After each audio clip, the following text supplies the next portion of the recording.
साबिक chief justice Saqib Nisar के बेटे को ऑडियो लीक पर खुसूसी कमेटी में तलबी का समन मुअत्तल करने पर इस्लामाबाद हाई कोर्ट का तहरीरी हुक्मनामा जारी।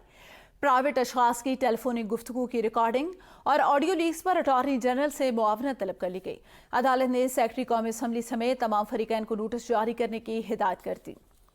आम खबर दें आपको ऑडियो लीक्स के हवाले से टेलीफोनिक गुफ्तगू की रिकॉर्डिंग और ऑडियो लीक्स पर अटॉर्नी जनरल और फरीकैन को नोटिस जारी कर दिए गए हैं। साकिब निसार की बेटे के ऑडियो का मामला है। जमान मुगल हमारे साथ मौजूद हैं। जी जमान, अपडेट कीजिएगा साबिक चीफ जस्टिस साकिब निसार के बेटे की ऑडियो लीक के हवाले से। जी बिल्कुल, आज इस्लामाबाद हाई कोर्ट के जस्टिस बाबर सत्तार ने इस हवाले से 7 सफ़हात पर मुश्तमिल फैसला जारी कर दिया है और बाबर सत्तार की जानब से जारी किए गए फैसले में अहम नुकात उठाए गए हैं। अदालत ने ये नुक्ता उठाया है कि क्या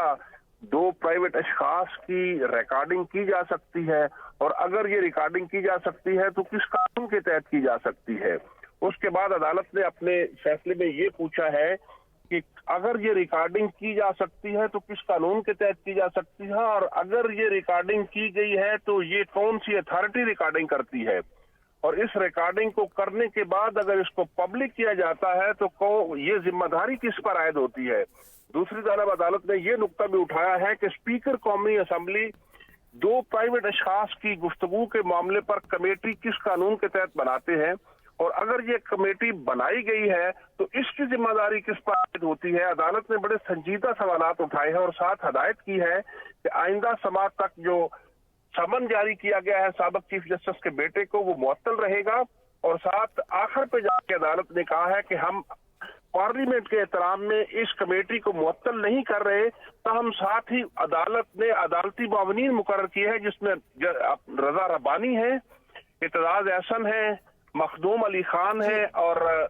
मोहसिन शाह नवाज है। उन्होंने कहा है कि ये मुआवनीन होंगे और इनके साथ अटॉर्नी जनरल होंगे। अदालत को ये अदालत की मुआवनत करेंगे कि हमें बताया जाए कि ये सब कुछ किस कानून के तहत हो रहा है और अगर ये गलत है तो इसकी जिम्मेदारी किस पर आयद होती है। जी सही। अच्छा जमान मुगल, जस्टिस काजी फायज ईसा की जानिब से एक समाअत के दौरान रिमार्क्स दिए गए थे कि ठीक है ये एक प्राइवेट मैटर होता है जब आपकी ऑडियो लीक होती है, लेकिन अगर किसी ऑडियो में 10 लाख मांगे जा रहे हो जज के हवाले से तो उसको हम प्राइवेट नहीं कर सकते। क्या आज उस बयान को भी मद्देनजर रखा गया है या डिस्कशन में आया है वो?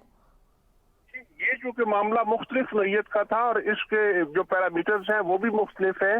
इसलिए अदालत ने बिल्कुल स्टेट अवे जो ये मामला था उसके ऊपर तवज्जो मरकूज रखते हुए ही अपना फैसला जो है दिया और इस फैसले में उन्होंने अदालती मुआवनीन मुकर्रर किए हैं और ये अदालती मुआवनीन अब कोर्ट को जो असिस्ट करेंगे कि क्या ये मुमकिन है, कौन सा कानून